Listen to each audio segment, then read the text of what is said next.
So let's start at the beginning. I've talked to you many times about how you got your start in this crazy business. You were at Hanna-Barbera. Right. A friend helped you get a job at Hanna-Barbera, and you moved from like track Well, reader, it threw me into the sound department. dumped you into He it. thought I was an animator. A friend had recommended me for an interview, and he asked me to bring my artwork, and of course, I had none. Was Star Trek one of the Yeah, first features? yeah. And you were on dialogue on that one. How did that whole happen? ADR. Thing happen? There was an editor who moved on from Hanna-Barbera, Bill Kowalchuk, who was also a mentor of mine, who would feed me reels of his. I don't know if he fed them to me because he just wanted me to do his work for him, or if he genuinely wanted, but he would critique my work. I'd stay after school, I'd edit these cartoon sounds, and I'd show him the reel the next morning, and he'd give me, he was a good mentor. I don't mean to throw him under the bus. No, I don't. And he decided he wanted bigger and better things, and he moved over to Paramount Studios. And that same year, this is 1977, correct me if I'm wrong, I saw Star Wars, and the light bulb went off that I could make a career out of sound. So I called Bill and I said, hey, I got to get out of this hole. I want to do live action sound. Like the real guys, like Ben Burt. And he got me an interview with the head of the sound department, who gave me a gig as an apprentice to John Hanley, who was their ADR supervisor and was working on Star Trek, the motion picture. And as fate would have it, he fell ill. And because I was his apprentice in training, I was the only one that knew where all his sounds were. Oh, wow. And I got to work with Robert Wise because I was the only person who knew how to finish the show. Right.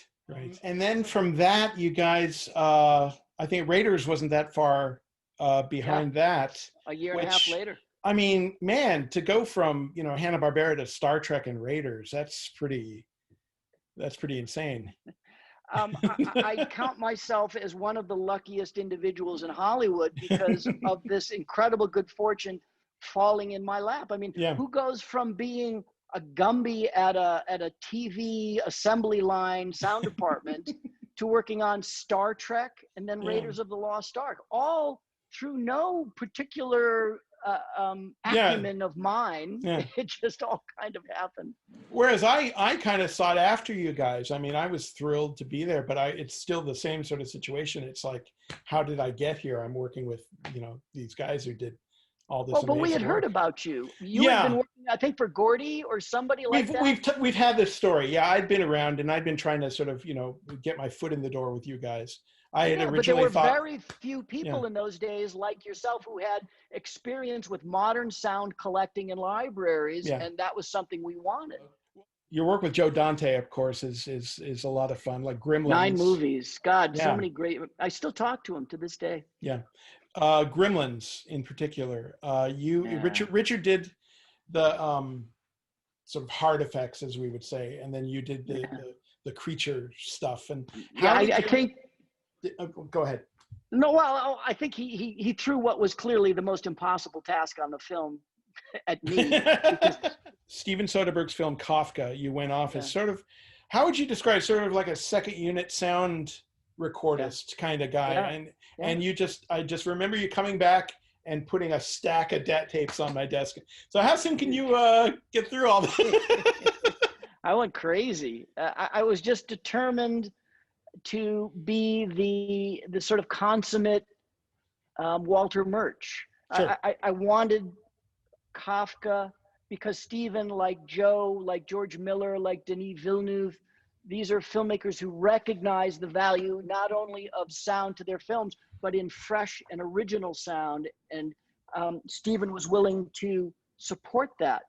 I'd like to talk a little bit about The Green Mile also, because that one of the most subtle things that you did that was just so effective was recording the Foley on the actual sets, on the actual location. Right.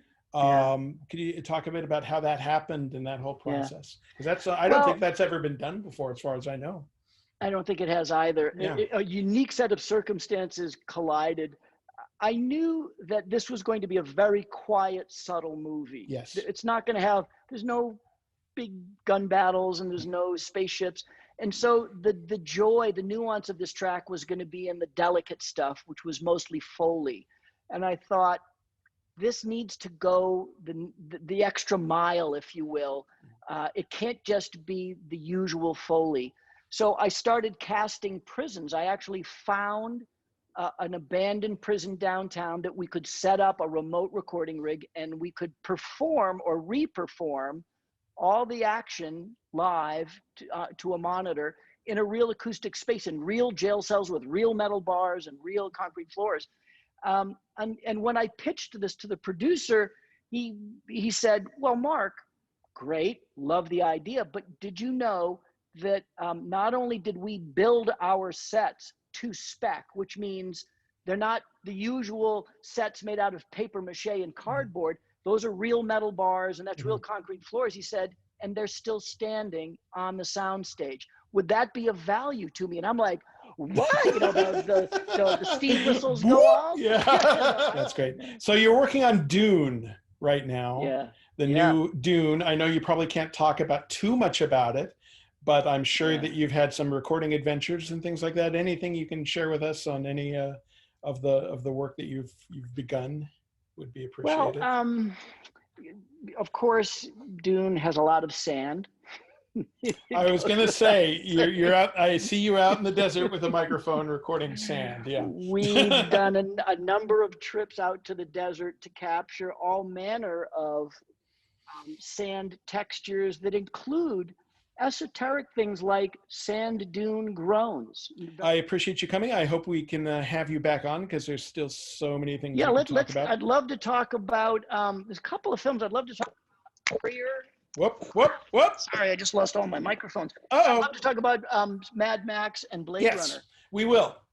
Well, we've sort of gotten into the middle of your timeline. We'll finish. We'll do the next one with the back. We got to the early 2000s. Exactly. We have another 20 years to go.